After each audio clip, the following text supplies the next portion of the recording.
Magandang hapon mga ka-happy hour. Narito ang mga balita para sa MBC TV Network News Update 5 PM edition. Michael Yang is a big-time importer ng droga. Sa kauna-unahang quadcom ng 4 na komite sa Kamara, na tumatalakay sa isyu ng ilegal na droga, EJ case at POGOs, tahasang itinuro ng resigned Customs Intelligence Officer na si Jimmy Guban si Michael Yang, dating economic advisor ni dating Pangulong Rodrigo Duterte, na nag-aangkat ng mga ilegal na droga. Narito ang bahagi ng kanyang pahayag. Si Michael Yang is a big-time importer ng droga. My source is also from his friends. Paano mo ba ang That source? is why, Your Honor, isa yan sa magnetic lifter. Even he is distributing drugs in the local market. When I was at the jail, Manila City Jail, one person, pumunta ho sa akin yung nakakulong, galing siya sa labas. At ang bunga kala niya ay kilala ko direkta si Michael Yang. Nangumpisa lo sa akin yung tao. At sinabi niya kung anong trabaho niya kay Michael Yang.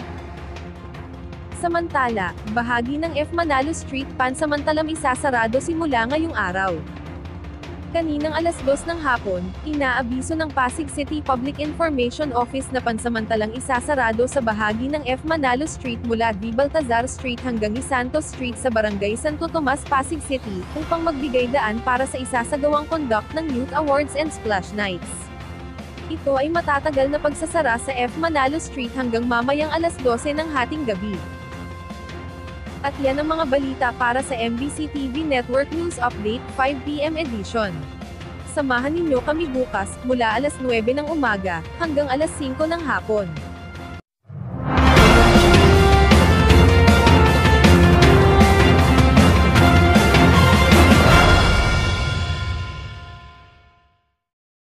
Mga ka-happy hour, kung gusto mong manood ang mga balita sa MBC TV Network News Update, mag-subscribe sa aming YouTube channel, i-like ang aming Facebook page, at i-follow sa aming TikTok account.